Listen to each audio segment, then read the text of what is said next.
नमस्कार, मैं अर्चना और आप देख रहे हैं हंगामा टाइम्स। हंगामा टाइम्स इस तरह की आपको दिखाता है कि लखनऊ में क्या खास हुआ। तो इस समय हम लोग यूपी प्रेस क्लब में हैं। यूपी प्रेस क्लब में आज हम लोग आए जहां पे एक प्रेस वार्ता रखी गई है संयुक्त सामाजिक न्याय मंच के द्वारा, जहां पे उनकी मांग है रोहिणी आयोग को लागू करा जाए। वर्तमान सरकार से उनकी मांग है कि 2024 के चुनाव से पहले बीजेपी सरकार रोहिणी आयोग को लागू करे। तो अंदर चलते हम आपको दिखाते हैं कि आज की प्रेस वार्ता को लेकर के यहाँ पे उपस्थित सभी लोग क्या कहते हैं।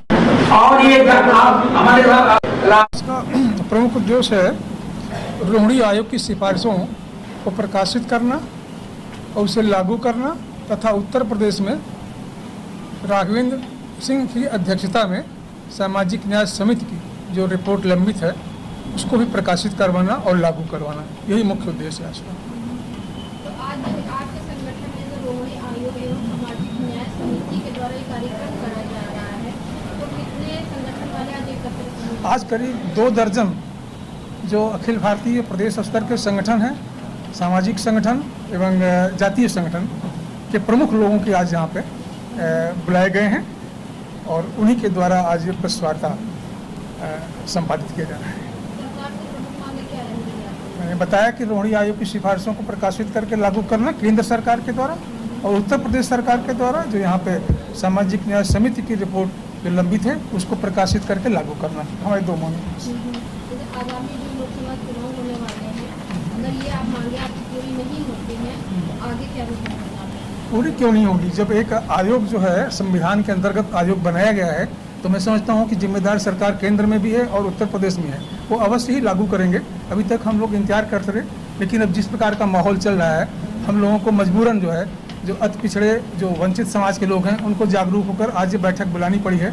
अदरवाइज हमें पूरा विश्वास है कि दोनों सरकारें लागू करेंगी। क्योंकि 2014 से 2023 हो गया है, प्रधानमंत्री अगर दोबारा अगर आते हैं तो उनका कार्यकाल तीसरा कार्यकाल होगा। 10 सालों में अगर नहीं हुआ तो आने वाले 5 सालों में होगा, ये क्या करेंगे? नहीं, रोहिणी आयोग की सिफारिश अभी लागू हुई है, 2 महीने पहले आई हुई है, लागू नहीं हुई, 2 महीने पहले अभी आई सबमिट हुई है। अब उसको प्रकाशित करके लागू करना चाहिए और मुझे प्रधानमंत्री पर पूरा विश्वास है, क्योंकि सबका साथ सबका विकास और सबका विश्वास का नारा देने वाले हमारे प्रधानमंत्री जी हैं। मेरा ख्याल है मुझे प्रधानमंत्री को बताने की आवश्यकता नहीं है, वो चुनाव के पहले लागू करेंगे और हम लोगों को पूरी आशा है कि बहुत जल्दी जल्दी ये रिपोर्ट लागू होगी। ऐसी आशा लेके हम लोग यहाँ बैठे हुए हैं। पाल साहब और उनकी टीम के जो लोग हैं और जो लोग सामाजिक न्याय के बारे में पहले से 10 साल से काम कर रहे हैं, वो सब स्टेज पर भी हैं और ऑडियंस में भी हैं। इन्होंने इस वजह से प्रेस कॉन्फ्रेंस रखी है ताकि जनता तक ये बात पहुंचाई जा सके कि शैक्षिक संस्थानों में और आर्थिक संस्थानों में जितनी नुमाइंदगी अति पिछड़े तबके के एक्सट्रीमली बैकवर्ड क्लासेस की होनी चाहिए वो नहीं हुई है। उसको बढ़ाने के लिए भारत सरकार ने 2 कमीशन बनाए थे, एक स्टेट गवर्नमेंट ने, एक भारत सरकार ने, रोहिणी कमीशन और राघवेंद्र कमीशन। उसकी रिपोर्टें तैयार हो गई हैं, गवर्नमेंट को पेश की जा चुकी है, लेकिन अभी रिलीज़ नहीं हुई। तो हम लोग यहाँ पर ये मांग कर रहे हैं कि उन रिपोर्टों को रिलीज़ किया जाए। अब मैं ज़ाती तौर पे अभी इस पोजीशन में नहीं हूँ कहने के लिए कि उन रिकमेंडेशन को लागू करना चाहिए नहीं करना चाहिए या संशोधन, क्योंकि रिपोर्ट मैंने देखी नहीं। मेरा ख्याल हमारे किसी कलीग ने भी रिपोर्ट नहीं देखी है, लेकिन ऐसा इनफॉर्मली जो परिचर्चा पब्लिक में है, पब्लिक में, वो ये है कि उन्होंने मोटे मोटे तरीके से ओबीसी के 3 कैटेगराइजेशन सब क्लासिफिकेशन किए हैं, जिसमें जो ज़्यादा एडवांस कम्युनिटीज़ हैं उनको एक कैटेगरी में रखा है, बैकवर्ड कम्युनिटी में, पिछड़े तबके में, जो उनसे भी ज़्यादा पिछड़े हैं उनको मोर बैकवर्ड कैटेगरी में रखा है और जो सबसे ज़्यादा पिछड़े हैं वो मोस्ट बैकवर्ड में। और 27% के रिजर्वेशन को वो 3 हिस्सों में बांटने की सिफारिश उन्होंने की। ये सब इनफॉर्मल है, हमने वो रिपोर्ट अभी देखी नहीं है, रिपोर्ट अभी पब्लिक लाइफ में आ रही, किसी ने नहीं देखी है। तो अभी तो हम यही एक सीमित डिमांड कर रहे हैं कि जो रिपोर्टें आ गई हैं उनको पब्लिक डोमेन में आए। दूसरी बात, इधर राहुल जी ने 3-4 डिमांड कर्नाटक के इलेक्शन से लेकर यहाँ तक उठाई है, पदयात्रा में भी बात। उन्होंने ये कहा है कि कास्ट सेंसस होना चाहिए। मैं इसका समर्थन करता हूँ। बिना कास्ट सेंसस के न रोहिणी कमीशन लागू हो पाएगा न कोई और कमीशन। जब तक हमें ये नहीं मालूम कि किस कम्युनिटी क्या आबादी है, आप उसको शेयर कैसे देंगे, कितना % देंगे, वो बहुत बुनियादी चीज़ है। दूसरा उन्होंने कहा कि 50% का जो कैप सुप्रीम कोर्ट के ऑर्डर की वजह से लगा, ये ख़त्म होना चाहिए। आबादी जब हमारी जो टाइम्स ऑफ इंडिया का सर्वे हुआ 2022 में, उसके हिसाब से हिंदुस्तान में टोटल आबादी ओबीसीज की, जिसमें मुसलमान पसमानदा कम्युनिटीज भी शामिल है, 60% है। अभी तक हम लोग 56% कहते थे, 60% टाइम्स ऑफ इंडिया फिगर है। और 19% शेड्यूल कास्ट की आबादी हो गई और 11% शेड्यूल ट्राइब की। अभी तक शेड्यूल कास्ट 15% माने जाते थे और शेड्यूल ट्राइब जो है 8%। तो 90% तो सब पसमानदा और पिछड़े तबके के लोग हैं। तो 90% जब आबादी है तो ये 50% का जो लगा रखा है लिमिटेशन कि 23% शेड्यूल कास्ट और 27% ओबीसी, ये 27% वाले को रिलैक्स करना चाहिए। हम इसका बहुत पुरजोर समर्थन करते हैं। राहुल जी ने एक और बड़ी बात कही है, उन्होंने कहा जिसकी जितनी संख्या बारी उतनी उसकी हिस्सेदारी। ये बड़ा पुराना नारा है। इन्होंने अभी लोहिया जी की बात की। लोहिया जी का जो आइडिया था कि 60% मिले, वो 1931 की जो जनसंख्या थी उसको कैलकुलेट करके कि हवा में नहीं कह दिया था कि 60% मिल जाए। 1931 के जो सेंसस था उसके हिसाब से 52% हिंदुस्तान की आबादी 1931 में ओबीसी कैटेगरी थी। उसमें मुसलमान, सिख और हिंदू सब शामिल थे। अब 1931 से अगर 2.5% के भी आबादी का ग्रोथ रेट निकालें तो 60% से नीचे उनके ज़माने में हो ही नहीं सकती। तो इसलिए उन्होंने 60% कहा था। और अब जो आंकड़े आए हैं बिहार के, वो तो बहुत साफ हो गए हैं कि 38% एक्सट्रीमली बैकवर्ड है, 27% ओबीसीज है जी। हाँ, ये तकरीबन 84.5 84% बिहार की आबादी बैकवर्ड, एक्सट्रीमली बैकवर्ड और पसमानदा कम्युनिटीज़ की, और अपर कास्ट सिर्फ 15.5% रह गया। तो 15.5% वालों को ज़्यादा अगर हिस्सा मिल गया उनकी पढ़ाई लिखाई की वजह से या इंटेलेक्चुअल कैपिटल की वजह से या पॉलिटिकल पावर की वजह से, तो जो लोग पिछड़ गए उनको मौका मिला। तपेंद्र कुशवाहा हूँ और आर.डी. पाल और उनके साथियों द्वारा आयोजित संयुक्त सामाजिक न्याय मंच का ये जो सामाजिक न्याय के लिए कार्यक्रम है, इसमें उपस्थित हुआ हूँ। इनके समर्थन में भारतीय संविधान में 3 प्रकार के न्याय की बात कही गई है, सामाजिक, आर्थिक और राजनीतिक न्याय। और न्याय एक गतिशील धारणा है, सामाजिक न्याय की गतिशील धारणा है। गतिशील धारणा का ये अर्थ हुआ कि जो वंचित तबके के लोग हैं उनको लाभ पहुंचाने के लिए, सामाजिक, आर्थिक, राजनीतिक हर प्रकार का लाभ पहुंचाने के लिए समय समय पर नीतियां और कार्यक्रम बनने चाहिए। लेकिन ये दुर्भाग्य है कि इस देश में 27% आरक्षण लागू हो गया, इसी ढंग से एससी के लिए आरक्षण लागू हो गया, और उस वर्ग में तमाम ऐसी जातियां हैं जो सामाजिक रूप से, शैक्षणिक रूप से, ब्यूरोक्रेसी में कहीं नहीं है और हर ढंग से पिछड़ी हुई है। उनको न्याय अब तक नहीं मिल पाया। और जब भी न्याय की बात होती है तो कई प्रांतों में ये होता है कि जनगणना नहीं उपस्थित है, जनगणना नहीं है। तो अगर 1931 के जनगणना में 27% आरक्षण दिया जा सकता है तो 1931 की जनगणना के आधार पर विभाजन भी किया जा सकता है। ये तो उसको टालने की बात है कि जब तक जनगणना नहीं होगी हम नहीं देंगे। तो जब तक जनगणना नहीं होगी तो 27% आरक्षण भी नहीं लागू होना चाहिए, 21% भी आरक्षण नहीं लागू होना चाहिए, क्योंकि जनसंख्या तो निर्धारित ही नहीं है। तो ये व्यर्थ का एक बहस पैदा करके मुद्दे को भटकाने का काम किया जाता है। और जो भारतीय संविधान में सामाजिक न्याय की अवधारणा है कि अंतिम व्यक्ति तक, यानी व्यक्ति के साथ साथ अंतिम जो व्यक्ति का समूह है, समुदाय है, जो वंचित तबके के लोग हैं, वहाँ तक सारी सुविधाएं सामाजिक, आर्थिक, राजनीतिक न्याय की जानी चाहिए। अब जैसे नारा तो दे दिया जाता है कि जिसकी जितनी संख्या बारी उसकी उतनी भागीदारी। राजनीतिक दलों को संख्या तो पता है, 1931 की जनगणना से भी पता है, उनके आंतरिक स्रोत से और सर्वे से भी पता है। लेकिन आज तक क्या किसी राजनीतिक दल ने एमबीसी को उतना भागीदारी दी? 36% बिहार में अभी आया है। हम कहते हैं 36 नहीं, चलो पहले 32% थे। तो 32% आज जो दल जनगणना करके पूरे बिहार की आज सीना फुलाए टहल रहे हैं, क्या ये 32% मोस्ट एमबीसी को आरक्षण दे दिए? क्या आगे देने जा रहे हैं? तो ये एक लड़ाई है, ये एक संघर्ष है। और आज संयुक्त सामाजिक न्याय के मंच के तत्वावधान में सब लोग इकट्ठा हुए हैं और जो केंद्र सरकार की रोहिणी आयोग की रिपोर्ट है, अभी जैसा कि सर बता रहे थे कि वो पब्लिक डोमेन में नहीं हुई है, प्रकाशित भी नहीं हुई है, तो केंद्र सरकार की भी मंशा होनी चाहिए कि अगर इनको न्याय दिलाना है तो अब समय कहाँ है। अब तो इलेक्शन नज़दीक आ गया, उसको प्रकाशित भी किया जाना चाहिए, उसको लागू भी किया जाना चाहिए। और ये जो लोग आज ये भी बात कर रहे हैं कि हम पहले जाति जनगणना कर लें तब विचार करेंगे, तो उनको पहले तमाम जगह उनकी सरकारें हैं, उनको एमबीसी के लिए 31 की जनगणना के आधार पर ही डिवीज़न कर दें तो बहुत अच्छा रहे। और मोटा मोटा रोहिणी आयोग का जो रिपोर्ट लागू होना इसलिए भी आवश्यक है कि उससे एक राष्ट्रीय नीति बन जाएगी। अभी तक तो राज्य अपने अपने ढंग से निर्णय ले रहे हैं, लेकिन अगर रोहिणी आयोग की रिपोर्ट लागू कर दी जाती है तो पूरे देश में सामाजिक न्याय का एक मानदंड स्थापित होगा, एक मानक स्थापित होगा और एक मोटा मोटी राष्ट्रीय नीति स्पष्ट हो जाएगा पूरे देश को कि सामाजिक न्याय के बारे में पूरा भारत देश क्या चाहता है। तो हम लोग उसी के समर्थन में इकट्ठा हुए हैं। धन्यवाद। एसपी सिंह नंद, आज हम लोग इस प्रेस क्लब में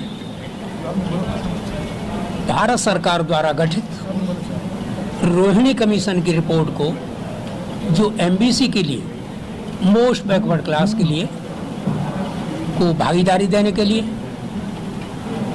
रिजर्वेशन के लिए जो गठित किया गया था, उसकी रिपोर्ट आ गई। 70 दिन पेंड हो गए उस रिपोर्ट को आए हुए। अब हम लोग चाहते हैं कि वो रिपोर्ट तुरंत लागू हो, लेकिन ये बात कही जा रही है कि साहब पहले जनगणना हो। वो अपनी जगह बात सही हो सकती है, लेकिन जनगणना का जहाँ तक सवाल है,